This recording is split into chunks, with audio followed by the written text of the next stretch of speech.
Hello everyone. Today I will be discussing on standard error. In my earlier video I have discussed about standard error in terms of in theoretical terms when I was discussing about sampling error. Today I will be discussing on standard error in terms of mathematics involved in it, the formula of standard error. We will be also discussing on the statistical calculation of standard error related to mean, standard error in median, standard error in correlation, etc. We will be also discussing on how you are using standard error for different types of interpretations and also the confidence interval, discussing on the range of real value of mean, median when we are able to calculate standard error with 95% probability or 99% probability. So, we will be discussing on the confidence interval also, what will be the range of mean, what will be the range of median, etc. So, it is quite important aspect whenever we are doing research, based on sample or population. So, standard error help us to give us the range of confidence interval within which the real mean lies or within which the real median lies or the real correlation of coefficient values lies. So, what is the essence of standard error? Statistical inferences allows us to generalize from a sample to a larger population. For example, we can use data from a group of students to estimate the performance of all students in a particular school district. So, once we get the statistics from a sample, we can always estimate the real performance of the students. So, whenever we are going to do research based on statistics or sample, the statistical analysis performed on a sample help us to give us parameters related to population. For example, if you have got sample mean or sample median, we can estimate the performance of all the students. For example, if you have got data for a group of students, or you can say that the students mean, median, etc., then we can establish or we can estimate the performance of all the students for a particular school or particular district. That means, for the entire population we can estimate. So, this is how the sample based research used to work. Now, measures calculated on the sample is called as statistics, that we already know, and it is also called as fluctuations of sampling. Also, measures descriptive of a populations are called a parameter. So, whatever we derive for a population is called as parameters. They are fixed, they because it is related to parameters, so they are fixed value or reference value, but whenever the samples are there, they are fluctuating value, because if you change the sample, the mean or median may change. So, it is called as fluctuations, and for the population it is called as parameters or it is fixed reference values. So, how good we are to estimate the parameter based on the sample? It depends upon how nicely we have derived the sample, how nicely we have got the sample which represent the entire population. If our sample is representative, then of course our parameters related to the populations will be quite equivalent or very much near to the exact value. Of course, whenever we have got the sample and we are calculating statistics, that means sample mean, sample median, sample based correlation, there are certain errors. So, if you are able to estimate those errors, which is called as standard error, which we will be seeing in this video. So, this standard error can help us to give us the confidence interval for the entire population within which the exact mean will lie, exact median will lie. So, this standard error, other way it will give us a range of values within which we can always say that what will be the exact value. That means we can have a range of values.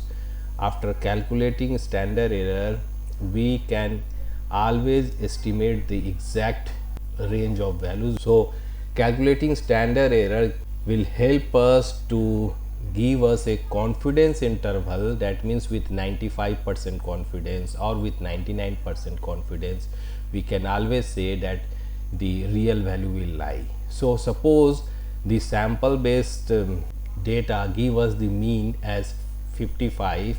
So, if our standard error suppose we get the standard error of mean, then we can always, by use of normal probability curve and the area below that particular curve, we can always estimate with 95% confidence or with 99% confidence what will be the real value of the mean.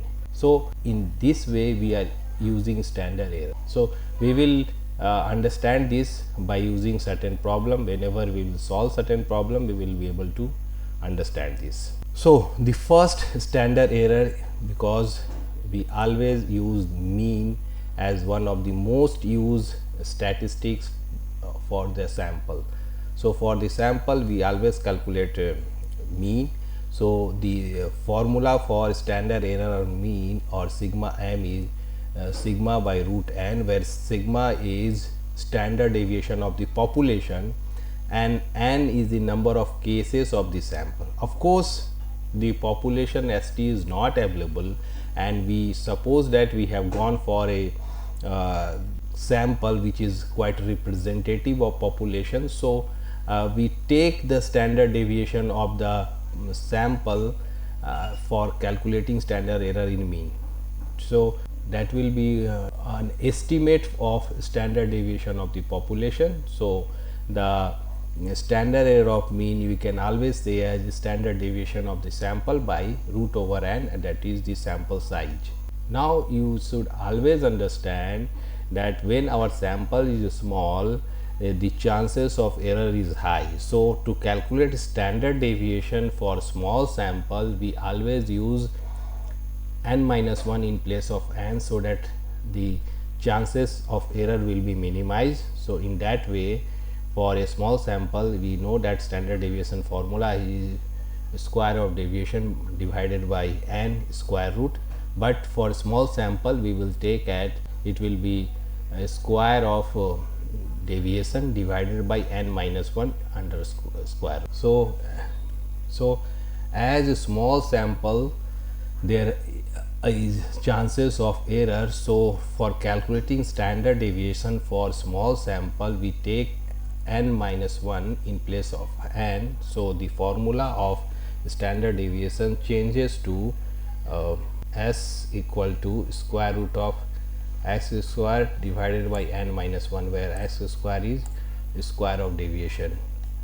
The real formula, as you already know, it is a square root of x square by n, but for a small sample we make it n minus 1, so that errors can be minimized, because if a small sample is there are chances of sampling error. So, in this way used to calculate sigma or standard deviation.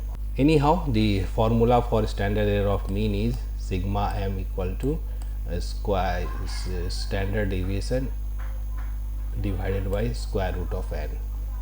Now, let us take one example. Here is one example. The mean of a test of abstract reasoning for 225 boys in the 10th grade of CTF was 27.26. So, mean is given, mean is this much, and SD is 11.20. How dependable is this mean? Specifically, how good an estimate is it of the mean which could be expected if all the 10th grade boys in CTF were tested? So, this is a case of estimating the standard error of mean.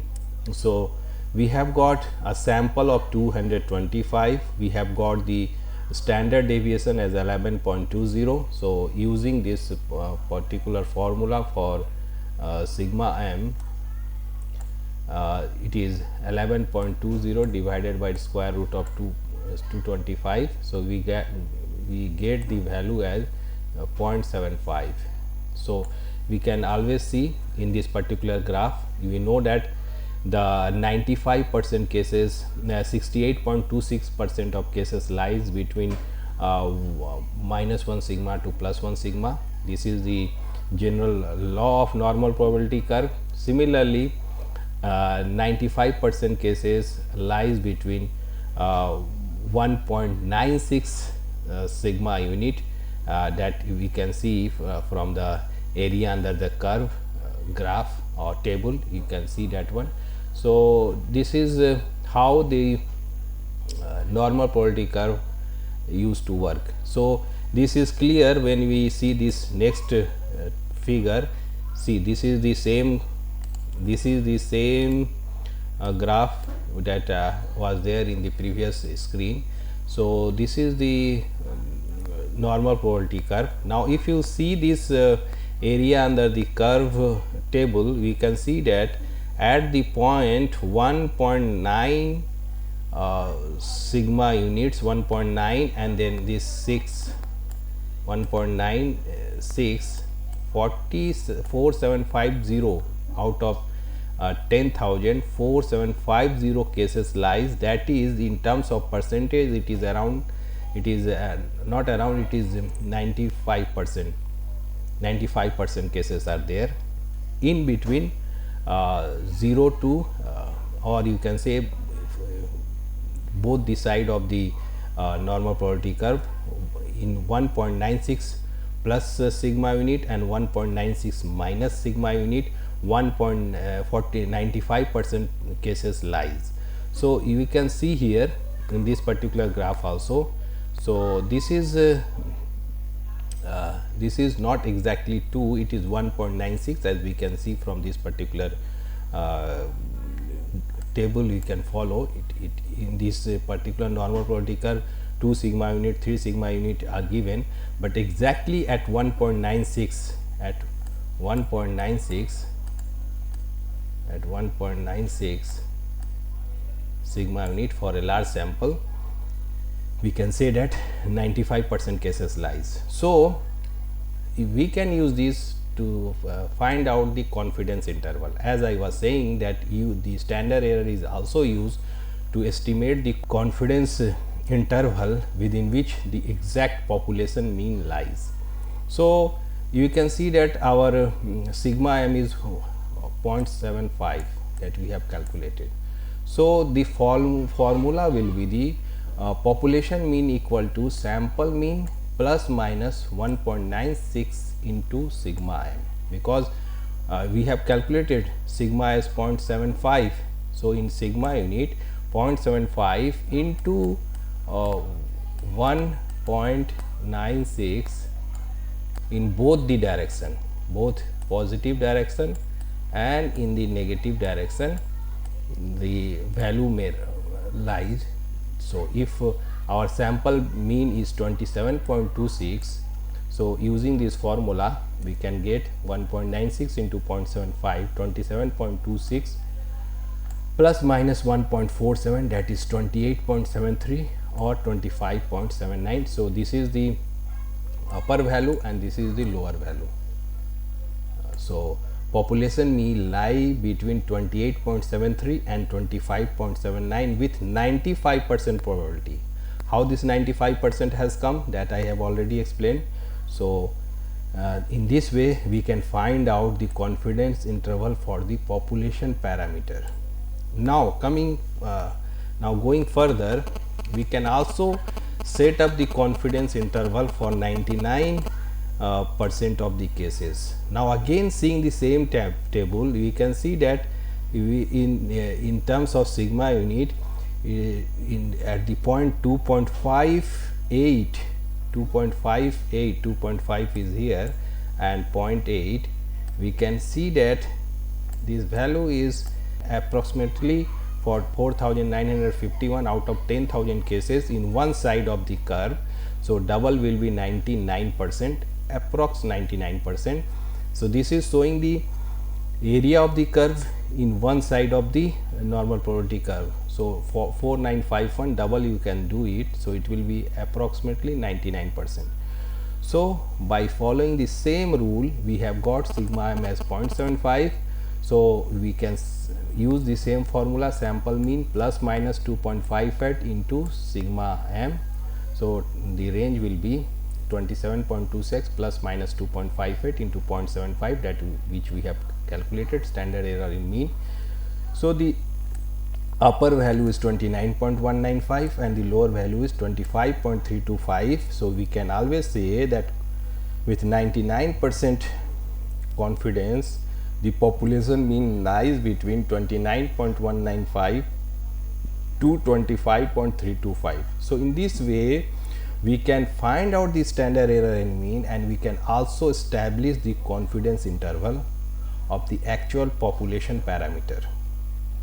Okay, after understanding the standard error of mean and after getting the idea of confidence interval of 95% probability and 99% probability of the real parameters of the population, now let us see the standard error of the median. So, the formula for standard error of the median is standard error of median or sigma median is 1.253 sigma by square root of n or 1.858 q divided by square root of n. So, sigma is standard deviation of the population, q is interquartile range, that is q3 minus q1, and n is the number of cases of the sample. So, this both formula can be used for calculating standard error of median for a given sample. So, now we just try to see, this is the other problem.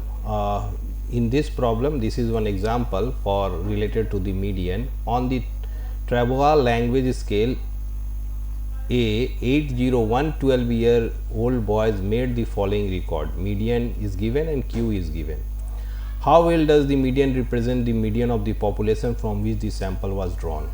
So, this is the same case related to the calculation of the statistics related to the sample, which is already given, standard error of that particular statistic, and then try to establish the link between the population parameter.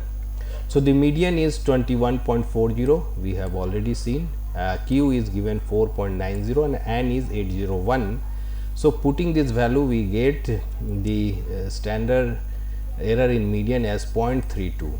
So, this is the exact value of standard error in median. Now, using the same way that we have observed, using that area under the normal probability curve, we can see that 1.96 is that sigma units, or here the sigma unit is standard error in median. We can get the population median range for 95% cases. So, sample median is given 21.40, using the same formula, it is 1.96 into sigma error in median. So, the value is 22.027 or 20.007, means it is in between this. So, the population median lie between 22.027 to 20.773. Similarly, with 99% probability, the population median is lying using that same formula. This is the sample median, this is the 99% confidence interval sigma unit value, and this is the standard error in median. Using the same formula, you will get the value as the range will be in between 22.225 to 20.575. So, the population mean, it is actually median, population median, it is median lie between 22.25 to 20.575. So, in this way we can calculate the confidence interval for the median. Okay, now to calculate the standard error of the standard deviation, that is called SE of sigma or standard error of standard deviation, the formula is given as standard error of standard deviation 0.71 sigma by square root of n. So sigma is standard deviation and n is number of the cases of the sample. This problem we can take the example of the same problem which we have done for the calculating standard error of mean. So the same formula we can use. This is the same the same example we can use. Here the mean of the test of abstract reading is 225. Mean is given as 27.26. The number of students is given as 225 and standard deviation is given as 11.20. So using the same example, we can always calculate by the formula. The standard error in standard deviation is 0.71 sigma by square root n, and we got the value as 0.53. 0.53 is our value. This is the 0.71 into 11.20 divided by square root of 225. Now using the, here we have taken the case of 99% probability, because we have already understood how to get the confidence interval for 95% probability and how to get the confidence interval for 99% probability. Of course, for 95% probability we multiply the sigma of errors, sigma unit of error by 1.96, and for 99% confidence interval we multiply the standard error with 2.5. So here, because we have to calculate the standard deviation of the population for 99% confidence probability, so using the formula it is SD pop equal to SD standard deviation of population equal to standard deviation of sample plus minus 2.58 into 0.53. To solving this we get this particular range. So the standard deviation of the population lie between 12.56 to 9.833 with 99% probability. So this is for standard deviation. Now to calculate the standard error for quartile deviation.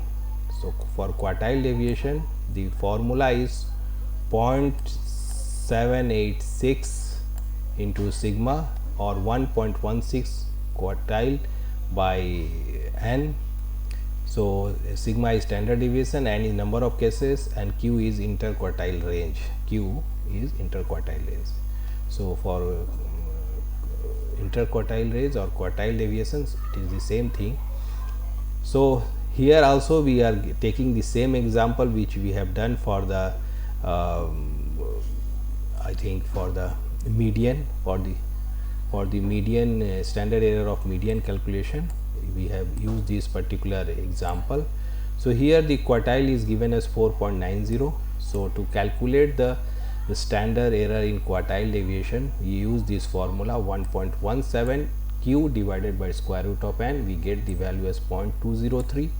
So with 99% probability the population q lies in between 4.3 to 5.42, that is we have got this value by using this formula, and we already know how this formula acts.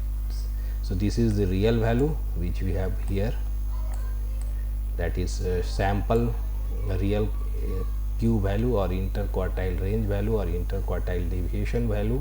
This is for 99% cases, this is the sigma unit and this is the standard error in interquartile deviation. So we got this standard error in quartile deviation. Okay, now let us see the standard error of percentage. So the formula for standard error of percentage for a given sample or to estimate the parameters of the population, we have got the formula as standard error of percentage equal to square root of pq by n. So p here is percentage of occurrence of a behavior and q is its absence, or of course q is 1 minus p, and n is the size of the sample. So let us see, here is an interesting example. In a study of cheating among students, 144 or 41.4% of the 348 children from homes of high socioeconomic status were found to have cheated on various tests. Assuming our samples to be representative of children from good homes, how much confidence can we place in this percentage? How well does it represent the population percentage? Now, this is example. Here it is talking about that total N is 348. Out of that, 144 or 41.4% students were found to be cheating in a particular exam. Now, we have to see that if this particular percentage is high or it is low or it is significant. But first we have to calculate that this particular parameter or this particular statistics is having how much error of its interpretation. So, it depends upon the value of percentage of particular value of percentage of that particular behavior. Here the value of percentage of that particular behavior or for cheating is 41.4%. So, the P here is 41.4% and Q absence of cheating is 100 minus 41.4%, that is 58.6%.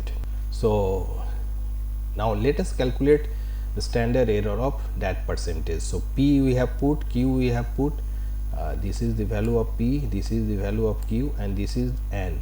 So, we got the value as 2.6%.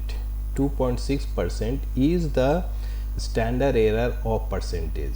So, again by the same formula of using the normal probability curve and the sigma units, we can say that the real range of cheating lies between for 99% confidence interval. We can always say that the real range lies between this is the sample percentage of cheating cases 41.4%, and then we have this particular 2.58 into 2.6%.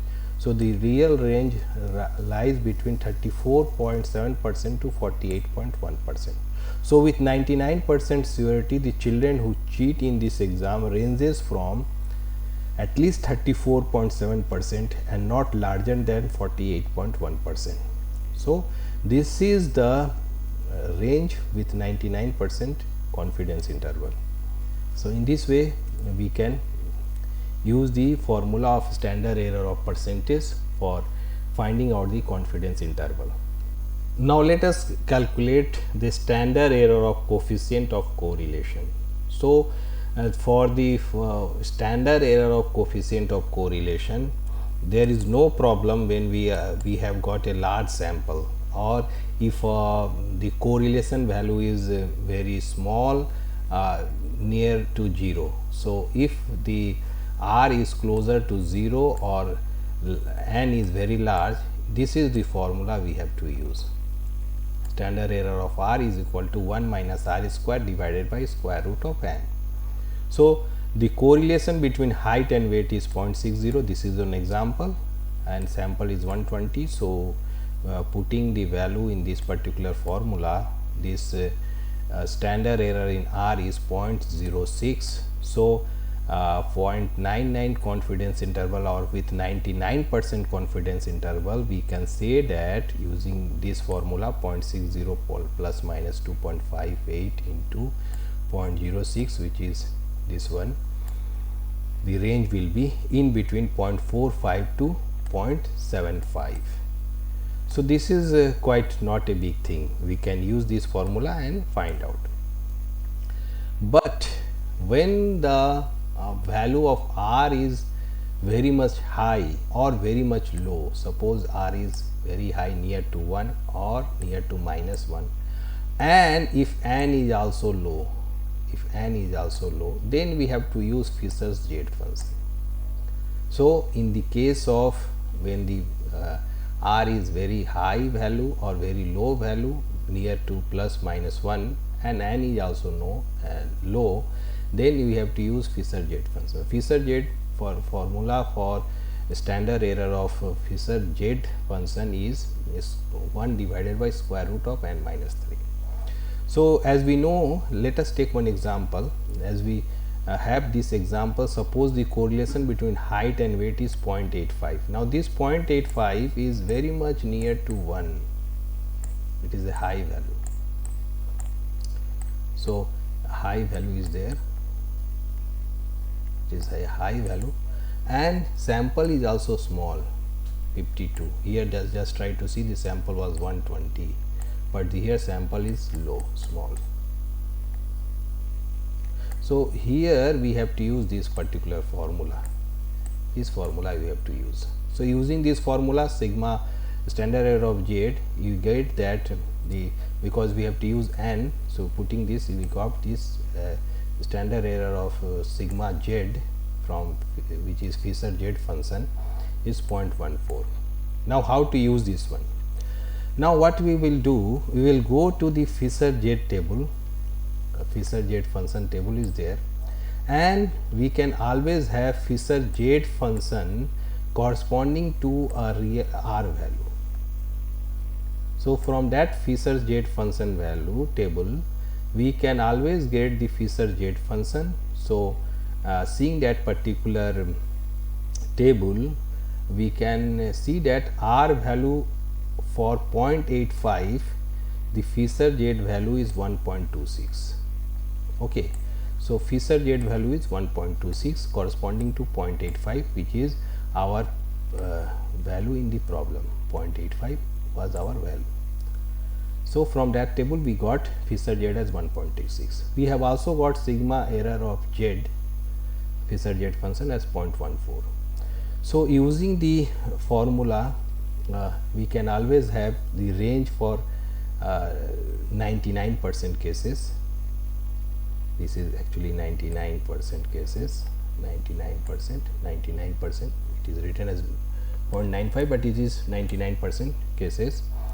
The population Z value will lie between Z plus minus 2.58 into sigma Z. So this is 1.26 here, and this is 2.58 into 0.14. So the value will lie between 0.99 to 1.53. So this is in terms of Z. This is in terms of Z. Now again we have to see the same Fisher Z function table, and we can convert these values into corresponding R values. So by seeing the same table, we can convert these values 0.99 and 1.53, and the range of real R value will lie between 0.76 to 0.91. So here we have to use Fisher Z function when the your correlation value will be high or very low, and if the sample will be size will be low, then we have to do these all things. So hope you have understood this all standard error of calculation of different statistics. We have calculated standard error of mean, standard error of median, standard error of quartile, interquartile range, then standard error of coefficient of correlation, standard error of percentage, etc. And also we have got the confidence interval. How to get the confidence interval, that also we have understood using the graph of area under the curve of normal probability curve. So using that we have got the idea that for 95% cases we have to multiply the actual standard error value with 1.96, and for 99% confidence level we have to multiply the standard error values with 2.58. so we will get the range.